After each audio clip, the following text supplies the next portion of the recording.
अगर हम मुख्यमंत्री जी को सम्मानित करना चाहें क्योंकि लाडली बहनों की तरफ से तो कितनी आ सकती है जिले में? 2.5 लाख में से 50,000 जाएगी। आ सकते हैं, आ जाएंगे। नए साल में एक प्लान करो, जब 1,500 रुपए के हिसाब से हम करोड़ रुपया दे रहे हैं, मुख्यमंत्री के 2 साल हो गए, तो बहन अपने भाई का सम्मान तो करे ना सर। 2.5 लाख में से 50,000 तो आए, मुझे नाम करा दें। देखो यार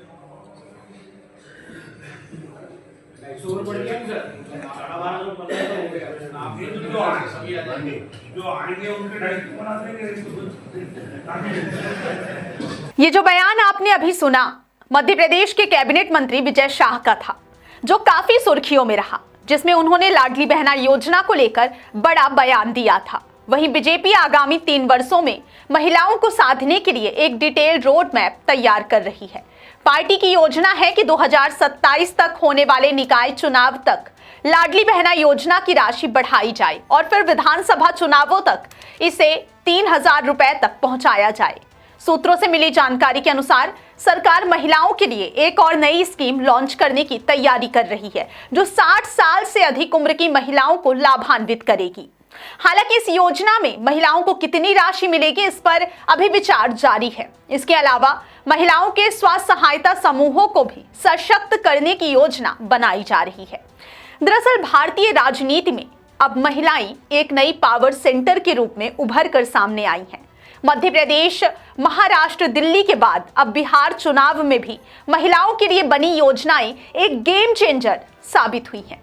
बिहार में एनडीए द्वारा महिलाओं को 10,000 रुपए देने का वादा एनडीए की जीत का प्रमुख कारण माना गया। अब विशेषज्ञों का मानना है कि बीजेपी के लिए सत्ता की कुंजी किसानों से ज्यादा महिलाओं के हाथ में है, जो राजनीति में ज्यादा वफादार मानी जाती है। यही कारण है कि सरकार के बजट का एक बड़ा हिस्सा अब महिलाओं के लिए आवंटित किया जा रहा है। आइए जानते हैं कि आने वाले समय में महिलाएं राजनीति की दिशा को किस तरह बदलने वाली हैं।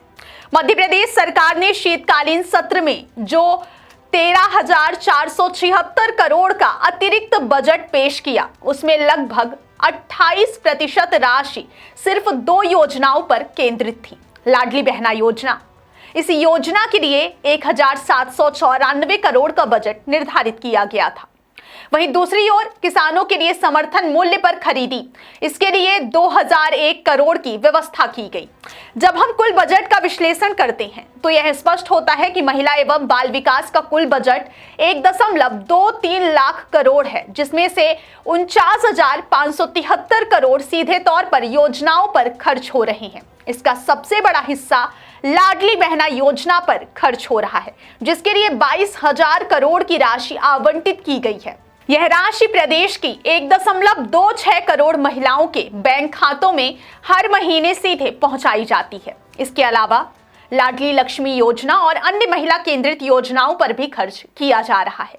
दूसरी ओर कृषि क्षेत्र का बजट 1.27 लाख करोड़ है, लेकिन इसमें अधिकतर राशि अप्रत्यक्ष लाभ के रूप में खर्च की जाती है, जैसे बिजली सब्सिडी और अन्य योजनाएं।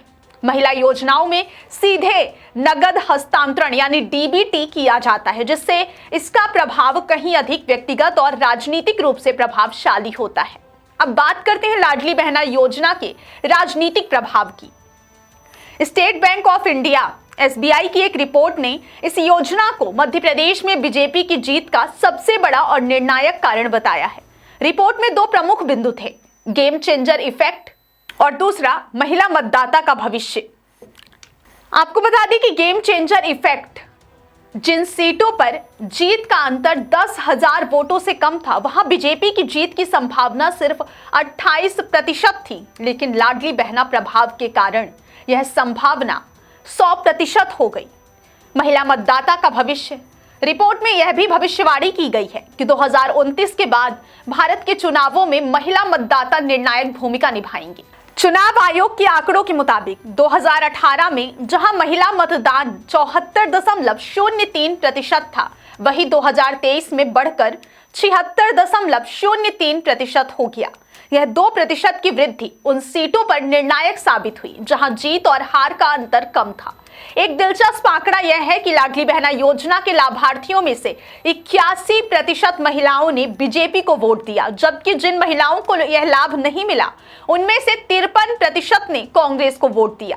यह साबित करता है कि योजना सीधे तौर पर वोटों में तब्दील हो रही है। बीजेपी का महिलाओं पर फोकस कोई संयोग नहीं है, बल्कि यह एक सूझबूझ और सोची समझी रणनीति का हिस्सा है। पार्टी का मानना है कि महिलाएं एक स्थिर और वफादार वोट बैंक है, जिनकी मुख्य चिंताएं परिवार की आर्थिक स्थिरता, बच्चों का भविष्य और सुरक्षा होती है। इन समस्याओं को डीबीटी योजनाओं के जरिए सीधे संबोधित किया जा सकता है। इसके अलावा बीजेपी की योजना है कि लखपति दीदी योजना के तहत महिलाओं को आत्मनिर्भर बनाया जाए। मध्य प्रदेश में पिछले 3 सालों में 10 लाख से अधिक महिलाओं को लखपति दीदी बनाया गया है। बीजेपी अब लाडली बहना योजना की तर्ज पर अन्य योजनाएं भी शुरू करने की योजना बना रही है, जैसे कि लाडली बहना आवास योजना, जिसमें 4.75 लाख महिलाओं को पक्का घर बनाने के लिए 1.20 लाख की सहायता दी जाएगी। लाडली बहना के लिए बार बार 3000 की बात कह रहे। अब मैं ये याद दिलाना चाहता हूं कि लाडली बहना 2023 जून में लागू हुई। जब हमारा चुनाव हुआ तब भी, चुनाव के बाद तक भी आप रोज राम राम की तरह जप रहे थे, ये बंद हो रही है, ये बंद हो रही है, बंद हो रही है, और हम बढ़ाते जा रहे हैं, हम बढ़ाते जा रहे हैं। हमने 1250 करे, अब 1500 करे। अब ये हमने अच्छी बात कही और अभी आप फिर अटक गए 3000 के लिए। अरे हमने 28 तक 3000 नहीं, हम तो 5000 रुपए प्रति बहन को देने के लिए तैयार है। सकारात्मक रूप से नारी सशक्तिकरण की योजना पे आप ये सुझाव तो दीजिए कि कौन सा काम करा करके इन लाडली बहनों की जिंदगी बेहतर कर सकते हैं। हम तो आपसे भी सुझाव चाहते हैं। इसके अलावा 60 साल से ऊपर की महिलाओं के लिए भी एक नई स्कीम पर काम चल रहा है। यह स्पष्ट है कि महिलाएं अब भारतीय राजनीति के सबसे अहम तत्व बन चुकी हैं और आने वाले चुनावों में उनकी भूमिका और भी बढ़ सकती है। क्या यह रणनीति बीजेपी के लिए दीर्घकालिक सफलता ला पाएगी,